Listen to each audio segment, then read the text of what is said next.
Hey guys, I'm Midnight Siren, and today we're going to be once again reading some insane fanfiction.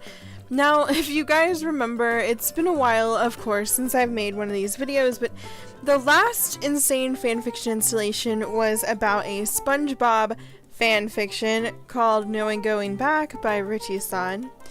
And since the last chapter I read, which was chapter 6, the author of the story actually followed me on Twitter and got in contact with me. We're friendly on Twitter.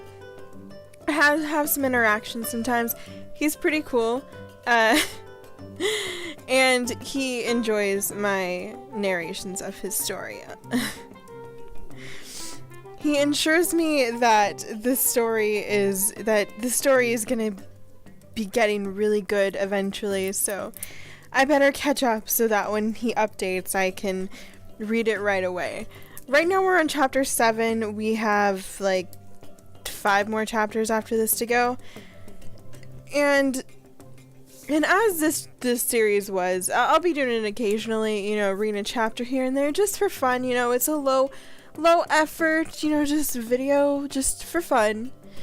But I don't really remember what happened last time. I think SpongeBob was like trying to make up with Gary because Gary was like pregnant or something, and like Patrick's dead, and Plankton's like a mob boss.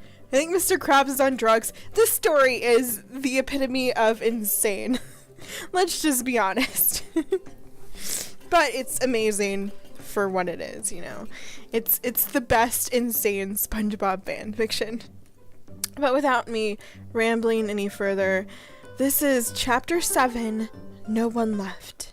It was a sunny day in Bikini Bottom, but the weather contradicted the town. It was all broken around the police station. About 7 years back, things really turned to shit. Crime spiked, the mafia presence skyrocketed, and after that the rest of the pieces fell into place.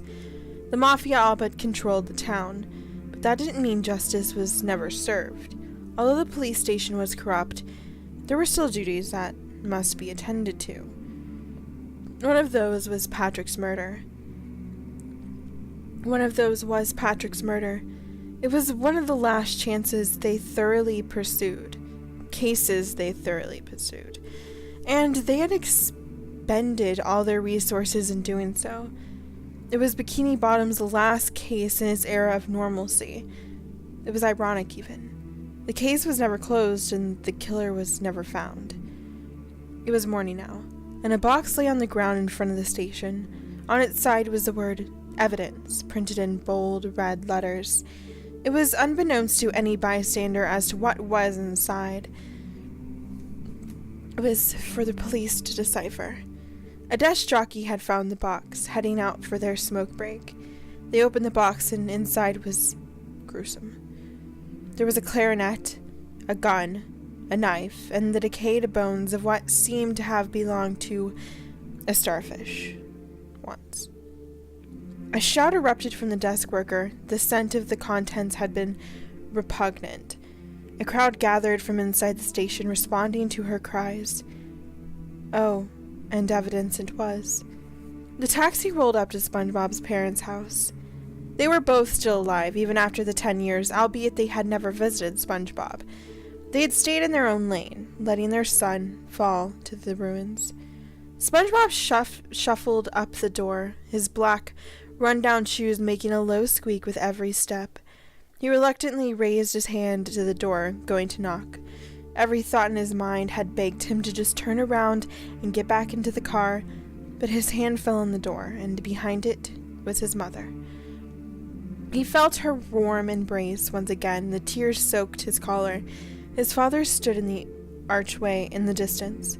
SpongeBob looked at his dad, but he turned away and slammed the door. His mom took his hand and led him to the couch. "Are you using again?" She looked at him, tears welling. "No, I'm not here for money, Mom." He slicked his nose back.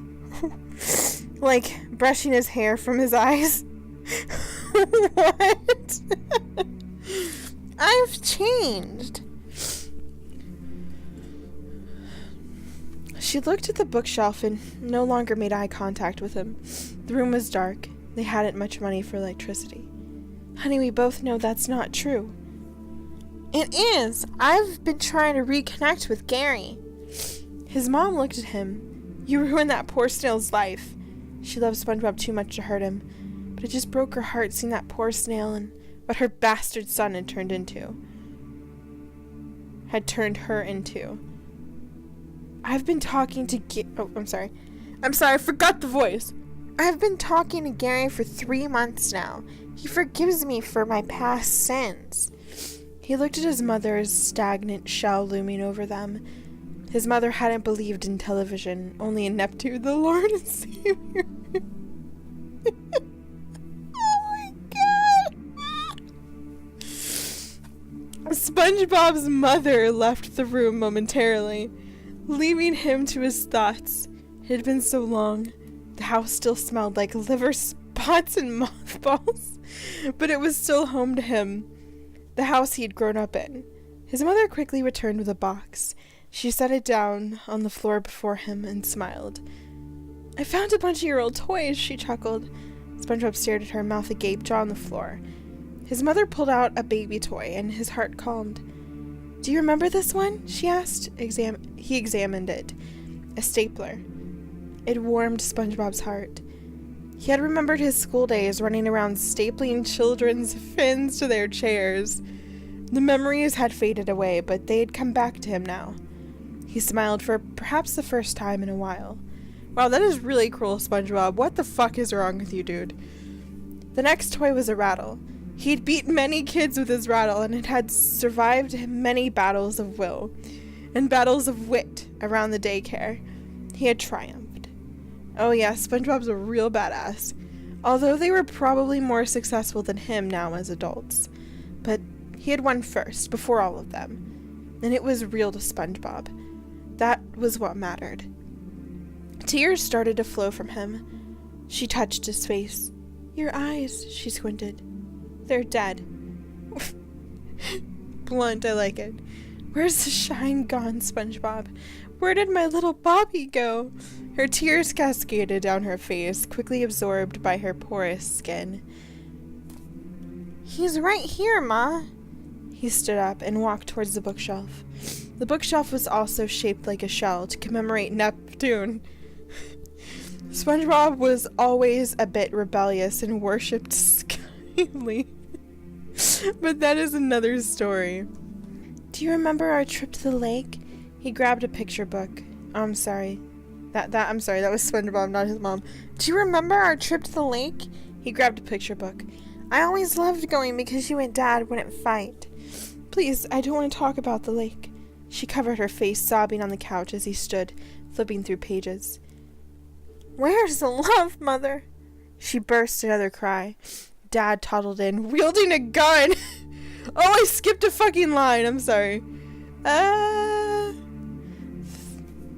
The boats came. They took Uncle Kush.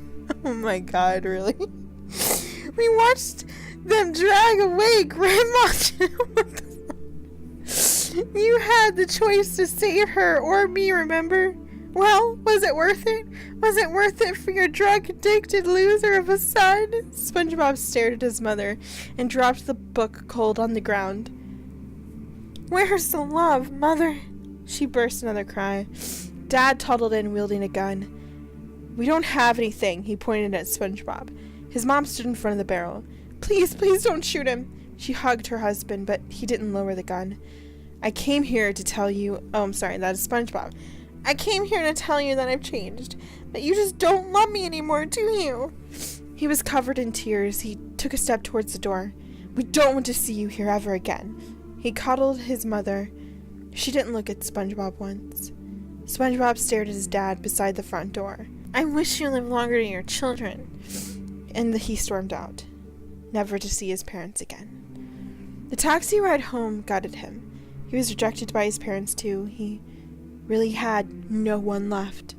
Roll credits. Sorry. The taxi driver probably wouldn't even care if he had jumped out of the taxi right now in front of all this traffic. SpongeBob gripped the handle, his arm shaking. He pulled the handle. Click. Damn it. Child lock was activated. Thwarted again. He would never actually be able to do it, but one can dream. He would have to wait for the cancer to take him. It was his last hope, and death was the only thing he had left. SpongeBob was jarred from his thoughts. His shell phone was ringing. It was a number that SpongeBob had never seen before, but could not recognize. He flipped up his shell phone. Hello? There was a woman on the other side of the line. Hello, Mr. Sponge. We have new information on the murder of Patrick Star. I think you should come down to the station. Precinct 9. Come as soon as possible. Ask for Officer Debbie. Said officer. His heart was racing once again. New information on the murder of his best friend. The case was made cold 3 years ago, after sitting open for 3 years, but after all this time, new evidence? It was something to be grateful for, truly. Most cases like these never get new evidence and remain open forever. Luckily, he deviated outside of that norm. Driver, I need you to take me to Polyp Street in Bikini Bottom, and I need to get there, stat, he shouted. The driver looked behind him. You need to be somewhere important, huh? He asked. SpongeBob nodded his head. And the driver put the pedal to the metal. The boat lurched forward. They were going nearly double the speed. Let's get you there, he whispered. The new evidence. SpongeBob would see it soon. The police station was nearly deserted when they pulled up, save for a few cops that had gotten night shift. What a mess. The parking lot was empty, and the taxi driver pulled into the parking lot. SpongeBob gave the man his money, and the boat sputtered off. Suddenly a police boat swerved in front of the police station and met a brisk stop. Out of the car were 2 police officers, and in the back was a familiar face. He was taken out of the car in tentacle cuffs. It was Squidward. I didn't kill him! This is bullshit! I didn't do it! Squidward was having a tantrum in front of the police station. Who was he talking about killing? The realization hit him like a truck. The new evidence. Squidward being arrested? Squidward killed Patrick. Alright, well, getting left off on a cliffhanger there, man. So it's so cruel. So cruel. Alright, let's see if there's any... okay, yeah. Alright. Let's read some reviews. Alright, this is from CEC and Minion Fangirl. Oh boy. Well, that makes sense, since Squidward now finds Patrick more annoying than SpongeBob after the incident in the episode restraining SpongeBob XD. CJS51703. Squidward killed Patrick? I was a little suspicious with the clarinet, but forget it. You're a really good writer with a really good story. Master of the Boot. I'm at a loss for words. You are one magnificent bastard. Author 101 Sue Ellen. So is Sandy dead? And if so, can we assume Squidward had a love affair with her? No, Squidward and SpongeBob need to be together, okay? Like, we don't want none of that shit in here. We want Squidward x SpongeBob. Guest, you never disappoint, man. Looking forward to next chapter. Let me just type up my own review here now.